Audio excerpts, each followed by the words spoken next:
Bardino the donkey was known throughout the forest for his generosity. He had a heart of gold, always eager to please. If a bird needed a twig for its nest, Bardino would traverse the hills to find it. If a squirrel needed nuts buried for winter, Bardino would spend hours digging. He never said no to a request, always putting others' needs before his own. Bardino thrived on making others happy.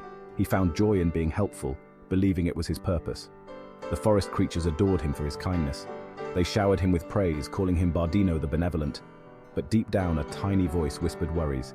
Could such selfless dedication come at a cost? Bardino, despite his doubts, continued his ways. He convinced himself that a little tiredness was a small price for the happiness he brought to others. He ignored the signs his body was giving him, pushing himself further with each passing day. He believed that true fulfillment came from prioritizing others above all else. Days turned into weeks, weeks into months. Bardino's endless generosity began to take its toll. His back ached from carrying heavy loads. His hooves were cracked and sore. He was constantly tired, his energy depleted. His once joyful spirit felt burdened. He started dreading the break of dawn, knowing it brought a new wave of requests he couldn't refuse. The happy smiles he received seemed to weigh him down further. Was he trapped by his own kindness? One particularly harsh winter, Bardino found himself collapsing under the pressure. He had been delivering firewood to families, collecting berries for the elderly, and clearing paths after a heavy snowfall. He felt a sharp pain in his leg and collapsed, unable to move. As he lay there, snowflakes falling on his face, a wave of realization washed over him. He had been so focused on helping others that he had forgotten to care for himself. His boundless generosity had left him broken and alone, his own needs completely neglected. As Bardino lay there, feeling utterly defeated, a gentle voice broke the silence. Bardino, your heart is big, but even the biggest heart has its limits. Bardino looked up at her, surprised. No one had ever spoken to him like this before. Your kindness is a gift, little donkey, but a gift given too freely loses its value. You must learn to say no without fear or guilt. Bardino had never considered saying no before. It felt wrong, selfish even. But Lady Prudence's words struck a chord within him. He realized that by always putting others first, he was neglecting his own well-being. He had been so busy being the helpful donkey that he had forgotten how to care for himself. Saying no doesn't make you selfish, Bardino. It simply means you are choosing yourself sometimes. It means respecting your own limits. Bardino listened intently, his heart absorbing the owl's wisdom. He realized that he had equated no with negativity, when in reality it was a word of self-preservation. You are not responsible for everyone's happiness, Bardino, and you cannot pour from an empty cup. Take care of yourself first so you can truly help others without losing yourself in the process. These words resonated deeply with Bardino. He realized that self-care wasn't selfish, it was essential. With a newfound clarity, he decided to embrace the power of no. He would honor his own needs and learn to balance his generosity with self-respect. The next morning, I woke up with a newfound sense of purpose. I felt a bit apprehensive, but the fear was overshadowed by a sense of liberation. I decided to put Lady Prudence's advice into practice. Hey Bardino, could you help me deliver these carrots across the meadow? I'm sorry, Zispa, but I need to rest my sore leg today. Oh, I see. No worries, Bardino. I can handle it this time. Maybe I can even help you with something else later. Later that day, a group of birds asked him to carry twigs for their nests. Bardino, remembering his limits, suggested they gather lighter branches so he could carry a smaller load. The birds agreed, impressed by his thoughtfulness. To his surprise, the world didn't fall apart when he said no.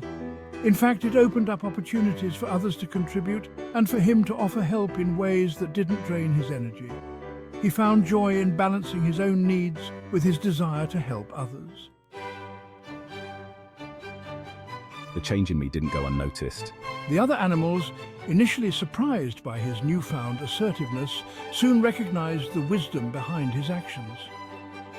They saw a healthier, happier Bardino who, while still helpful, was no longer on the verge of collapse. They learned from his example, understanding that self-care wasn't selfish but a vital part of a balanced life. The forest, once used to relying solely on Bardino's generosity, found a new rhythm. The squirrels started sharing their nut-gathering duties. The rabbits took turns delivering messages. The birds collaborated on nest building, their cheerful chatter filling the air. The forest, once dependent on one, was now a tapestry of shared responsibility. Bardino, no longer burdened by everyone's needs, found joy in simple pleasures. He took time to graze peacefully in the meadows, enjoying the warmth of the sun on his back. He would often join the birds in their evening songs, his deep voice adding a unique melody to their chorus. The power of no had not only transformed me but the entire forest. The community, once reliant on one donkey's selflessness, discovered the strength of shared responsibility. They learned that asking for help wasn't a burden, and that offering help came in many forms. Through my own journey of self-discovery, I had inadvertently taught the forest a valuable lesson. I showed them that true generosity stemmed from a place of self-respect, not self-sacrifice. I became a beacon of wisdom, sharing my story with anyone who would listen. I taught them about setting healthy boundaries, the importance of self-care, and the power of saying no without guilt. His words resonated with the forest dwellers, young and old. They realized that true happiness came from a place of balance, a balance between giving and receiving, helping and being helped. Once known as the Benevolent, I became known as Bardino the Wise.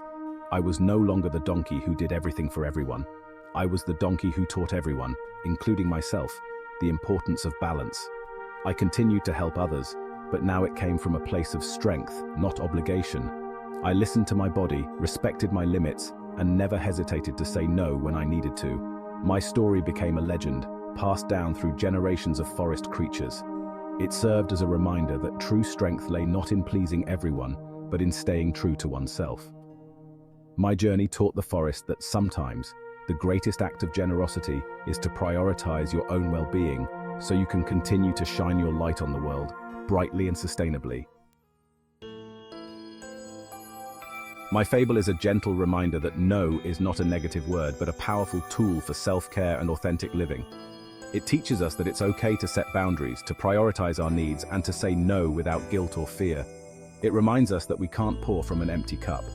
To truly help others, we must first help ourselves.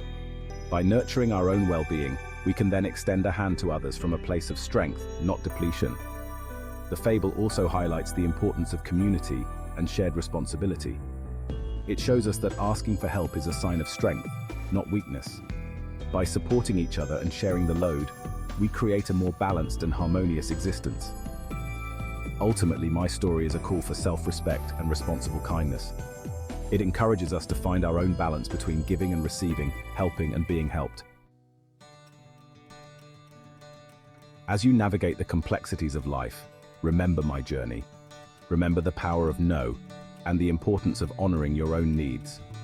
Don't be afraid to set boundaries, to prioritize your well-being, and to ask for help when you need it. Remember that true generosity comes from a place of self-respect. By taking care of yourself, you can then offer your gifts to the world in a way that is both sustainable and meaningful. Find your own balance, your own rhythm in the dance of giving and receiving. Embrace the power of no as a tool for self-care and authentic living. And remember, you are not alone in this journey. Like me, we all have the capacity to learn, grow, and find our own unique balance in the tapestry of life.